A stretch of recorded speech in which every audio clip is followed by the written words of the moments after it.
Moi, c'est Monsieur Djolondele, je suis coach en développement personnel, expert en motivation. Mon boulot consiste à accompagner des entreprises, non seulement des entreprises, aussi des particuliers, sur une démarche qui consiste à aller d'un point B à, par exemple, à un point B, c'est-à-dire d'un niveau de performance donné à un niveau de performance élevé.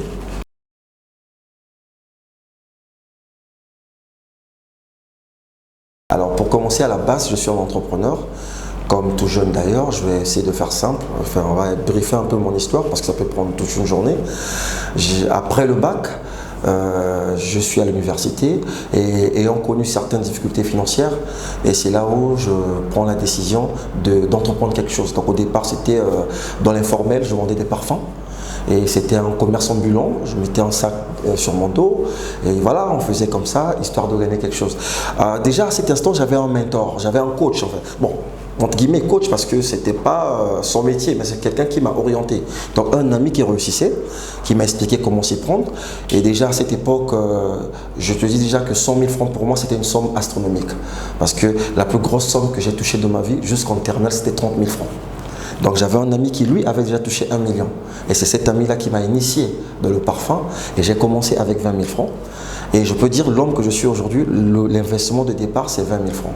Maintenant, comme c'est quelque chose que je réussissais dessus, et après il y a eu des gens qui ont commencé à m'apprécier et de fil en aiguille j'ai commencé à prodiguer des conseils, et de ces conseils là je me suis dit mais pourquoi pas parler à un grand nombre de personnes qui pourront aussi s'aventurer dans ce chemin là. Et donc voilà un peu de façon simple qu'est-ce qui m'a poussé à faire ce métier de coaching. Ok, alors c'est un cabinet de coaching, donc le prénom c'est le mien, Djolin Coaching Consulting. Donc nous travaillons ici, c'est beaucoup plus un cabinet qui travaille avec des entreprises, comme je l'ai dit d'entrée de jeu. Et donc le travail c'est beaucoup plus sur le savoir-être et non le savoir-faire.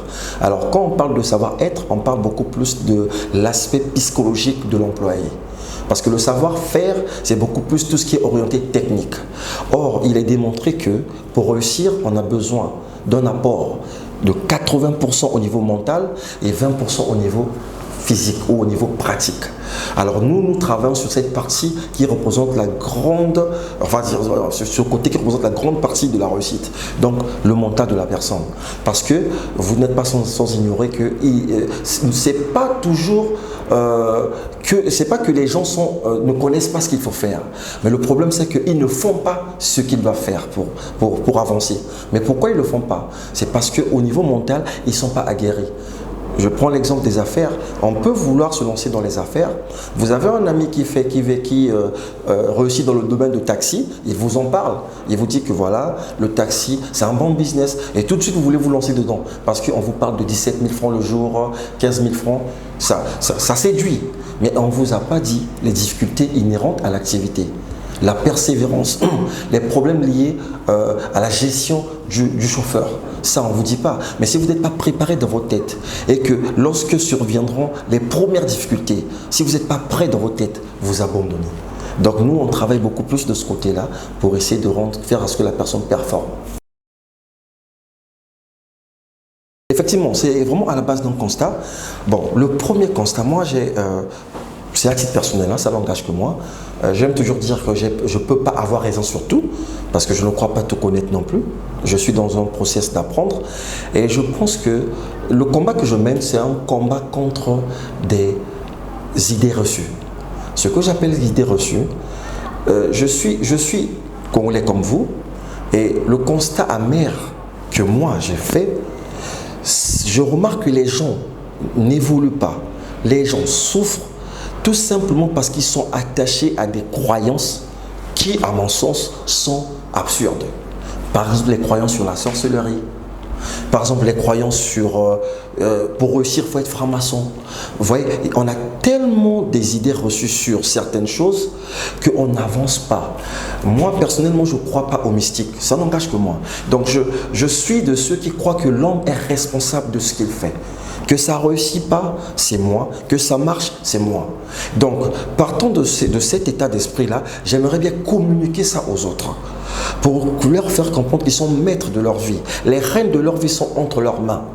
ils peuvent bien faire des choses. Parce que tu ne peux pas avancer dans la vie à partir du moment où tu commences à croire que ta réussite est contrôlée par une force externe. Mais quand tu crois, c'est simplement une façon de réfléchir, on appelle ça un état d'esprit. Ça n'a rien de mystique, c'est simplement se dire que je peux le faire. Tout est possible à celui qui croit, vous le savez. Donc quand on croit qu'on peut faire quelque chose, notre cerveau se met en branle. On appelle ça en coaching, nous avons ce qu'on appelle un système d'activation réticulaire. C'est-à-dire que lorsque tu dis que tu peux, ton cerveau commence à fonctionner. Mais quand tu dis tu ne peux pas, tu bloques ton esprit. Parce que si tu dis que tu ne peux pas, tu ne te permets pas de réfléchir. Aider en fait les gens dans ce sens-là, ça c'est un peu la base. C'est sortir les gens de ces concepts-là, de croire qu'on ne peut pas faire des choses parce qu'il y a quelqu'un qui a fait ceci, parce qu'il y a le gouvernement, parce qu'il y a ceci. C'est mettre les gens devant une réalité comme quoi ils peuvent faire quelque chose, que personne au monde ne peut vous empêcher de réussir, sinon que vous-même. Alors le coaching est différent du mentorat et le coach est différent d'un médecin, différent d'un psychologue, différent d'un psychiatre et j'en passe. C'est quoi la différence? Un médecin te donne un remède, il te donne un médicament, il te donne ce qu'on appelle des cachets, je ne sais pas, peu importe le terme que vous allez utiliser. Un psychiatre, c'est quelqu'un qui essaie de remédier à un problème. Mais un coach, c'est un accompagnateur. Un coach fait de l'accompagnement. C'est-à-dire que pour que je vous accompagne, effectivement, il faudrait que je sois avec vous. Mais pas toujours physique, je suis d'accord avec vous. Mais s'agissant de l'accompagnement, ça peut se faire en ligne. Mais c'est à ce moment où il y a interaction. Mais ce n'est pas en suivant une vidéo de 10 minutes que comme nous tous nous le mettons en ligne. Mais ça, c'est beaucoup plus, c'est faire une publicité. Mais ça peut aussi changer la vie parce que ça peut créer un déclic. Mais se faire coacher, c'est avoir une personne à côté de vous qui vous accompagne vers votre objectif. Parce que accompagnement, c'est quoi? Si je vous accompagne, qui connaît la destination? C'est vous. Moi, je suis là simplement pour rappeler le chemin et la destination parce que vous pouvez être démotivé au bout d'un moment, vous n'avez plus envie d'y aller. Mais je serai là pour vous rappeler, non, c'est important, il faudrait que vous atteigniez cet objectif. Donc, voilà un peu ce que c'est que le coaching. C'est aider une personne à trouver ses propres solutions. Le coach ne trouve pas les solutions, mais le coach t'aide à trouver les solutions. Si vous permettez, j'aimerais encore éclaircir un peu. Vous voyez, dans les églises, par exemple, ok, parce que c'est vrai qu'il y a certains pasteurs qui sont comme des coachs aussi, parce qu'à la base, c'est un peu comme le même métier. Mais vous allez remarquer, la différence c'est quoi? C'est que quand on va à l'église, je ne dis pas que c'est le but du pasteur, mais très souvent, lorsqu'on prie pour vous, ou lorsqu'on vous apporte une solution, il se crée une espèce de dépendance vis-à-vis de ce pasteur-là. Vous serez toujours là, tant que vous avez un problème, je vais voir le pasteur. Mais le coaching, c'est quoi? Le principe du coaching, c'est que lorsque je vous aide à trouver vos solutions, le but, c'est de me débarrasser de vous. C'est de vous emmener à réfléchir par vous-même. Parce que le coach échoue lorsqu'il trouve un client et il fait de ce client-là un client à vie, quelqu'un qui l'appellerait tout le temps qu'il aura un problème. C'est-à-dire que son coaching a échoué.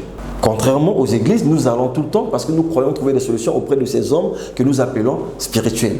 Mais le coaching, le but, ce n'est pas d'attacher l'individu à nous, c'est d'emmener l'individu à grandir et à évoluer par lui-même.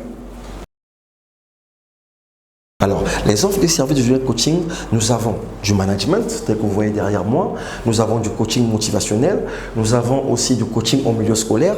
Quand je parle de milieu scolaire, c'est tout ce qui concerne les jeunes qui veulent bien avoir leur examen et qui ne performent pas trop bien, mais qui ont besoin d'un coup de pouce, on le fait aussi.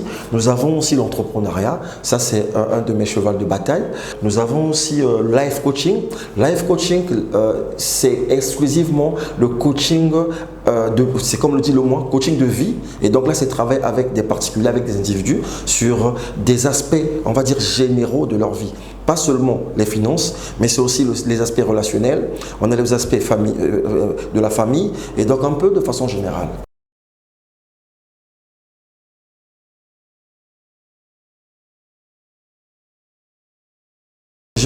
Je suis de nature optimiste et mon optimisme se renforce avec mon métier. Et donc, ma cible, elle est d'abord, on va dire, une cible d'entreprise. Vous comprenez? Parce qu'à la base, j'ai une activité que je mène et pour que cette activité-là vive, on a besoin des ressources. Et donc, on a besoin des clients qui peuvent bien payer ces services-là. C'est vrai qu'en Afrique, le coaching est encore en train, surtout au Congo, le coaching est encore en train de naître. En Afrique de l'Ouest, c'est déjà le top, mais c'est pas facile que quelqu'un paye une certaine somme, par exemple d'1 million pour des séances de coaching. Bon, les gens ne comprennent pas encore la portée de cela. Alors voilà pourquoi on s'oriente d'abord vers les entreprises. Donc un secteur qui est d'abord porteur, qui crée de la richesse, et ce sont ceux-là qui payent nos services pour l'instant. Mais sinon notre cible est beaucoup plus générale.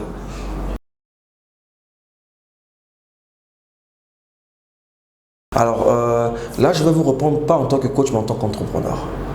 Alors, quand on veut se lancer dans un domaine donné, il faut toujours s'attendre à des difficultés. Ok? Rien ne se fait dans la vie aussi simple. Ok? Alors,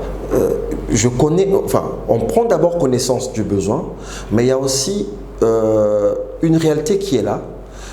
On peut avoir envie de quelque chose, mais parfois on ne dispose pas des moyens pour s'en acheter.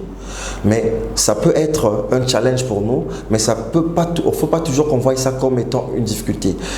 Le problème est là, c'est vrai qu'au Congo, le pouvoir d'achat est ce qu'il est, mais je crois que de notre côté, comme je vous l'ai dit, avec les entreprises, notre structure peut bien fonctionner, même si sur le côté individuel, on bat encore un peu de l'aile, mais beaucoup plus les entreprises qui peuvent faire à ce que notre structure puisse vivre.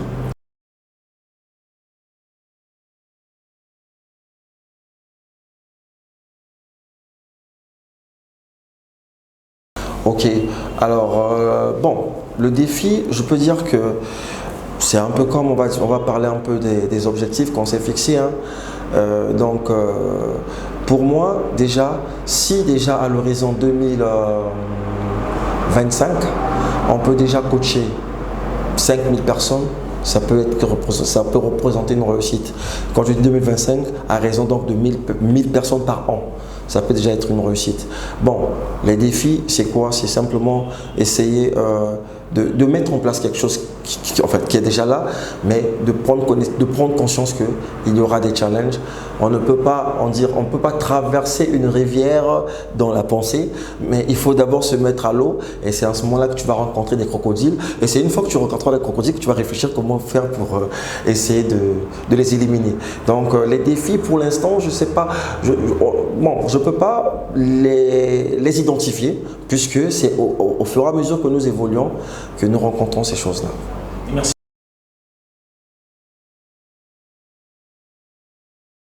Notre ambition, on va dire, le court terme, c'est d'abord cette année 2020 qui commence. On a un objectif à atteindre, c'est de coacher au minimum 20 entreprises. Et quand je parle de 20 entreprises, c'est des crapauds lourds. C'est un langage. Ça fait partie des cours de management. On parle d'avaler le crapaud, c'est-à-dire qu'il faut toujours commencer par des clients qui sont les plus importants et après les moins importants. C'est pas pour dire qu'ils sont plus importants dans le sens littéral du terme. Important ici, beaucoup plus dans l'angle financier, tu vois. Donc c'est beaucoup plus travailler avec des gros comptes. Et donc pour ça, on veut travailler avec au moins 20 gros comptes.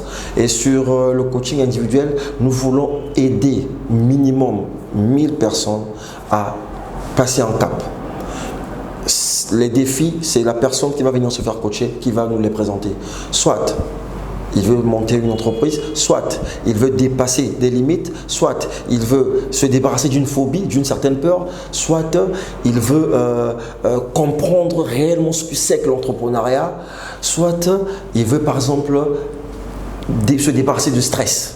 Donc il y a un tas de défis personnels que les clients ont et que nous on va essayer de les aider. Mais si, bon, je vous dis simplement, on ne peut pas malheureusement soigner quelqu'un qui ne reconnaît pas qu'il a un problème. Je peux être un médecin, mais si le client ne vient pas, je fais comment? C'est à travers ce genre d'émissions comme ça que nous voulons en fait lancer un appel pour faire comprendre aux gens effectivement qu'il existe le coaching au Congo, parce qu'il y a des gens qui pensent que c'est encore une histoire des États-Unis, ça existe.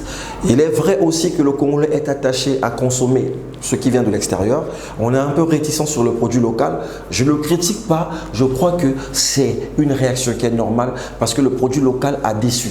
Le client est libre de faire son choix. Si nous, les Congolais, nous n'avons pas confiance en nos propres produits, c'est parce qu'il y a eu un moment où ce qui se faisait ici ne satisfaisait pas. Donc, mais cela aussi n'est pas une excuse pour toujours payer cher, parce que ce qui vient de l'extérieur coûte très cher. Une séance de coaching donnée par un coach qui vient de la France, il y a son billet d'avion et ainsi de suite. Et si vous êtes une entreprise, vous qui nous suivez, vous comprenez le coût.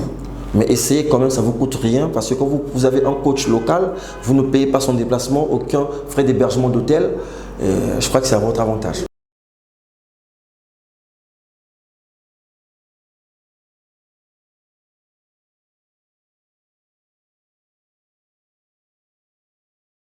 Alors le message est très simple. Premièrement, c'est un message que j'adresse aux étudiants parce que c'est eux qui sont déjà à la porte de l'emploi et l'avenir de demain. C'est leur dire que il est souvent simple de faire des choses en étant accompagné que de le faire seul.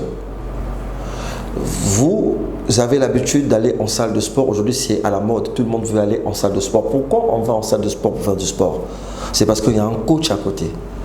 C'est parce que même si vous achetez le matériel à la maison, trouver la motivation de le faire tout le temps. Je connais des gens qui ont toute une salle de sport, de gym dans leur maison, mais c'est rempli de toiles d'araignée. Donc lorsqu'on est accompagné, c'est bon. Donc pour les étudiants, ça ne coûte pas cher. Prenez le temps de vous informer. Être étudiant ne consiste pas seulement à lire tout ce qui est en relation avec l'école, avec votre domaine. Non, être étudiant, c'est avoir un esprit ouvert, se cultiver. On ne lit pas seulement ce qui est en rapport avec l'école. C'est aussi comprendre qu'on peut se développer. Et nous, notre base, c'est le développement personnel. Donc, cette année déjà, on a un projet, c'est de lancer des formations dans des universités. Par le passé, ce qui est bizarre d'ailleurs, lorsqu'on va dans une école, dans un institut, on présente un truc qui est gratuit, parce que dans les universités c'est gratuit, mais vous savez des gens qui sont réticents pour nous donner une plateforme pour parler à leurs étudiants. Mais par cette émission, si vous nous suivez, je vous assure que notre descente sur des universités, si vous avez le numéro, vous appelez, on peut venir coacher vos étudiants sur des thématiques, soit de votre choix, ou qui émanent du choix de notre cabinet. C'est gratuit pour ça. Maintenant, si ils veulent se faire coacher individuellement, là c'est payant. Pour les entreprises, le message est clair. Je réitère ce que j'ai dit. Le coaching en Afrique est encore en état embryonnaire. C'est-à-dire que ça coûte encore pas grand-chose. Mais je vous assure que les résultats sont impeccables.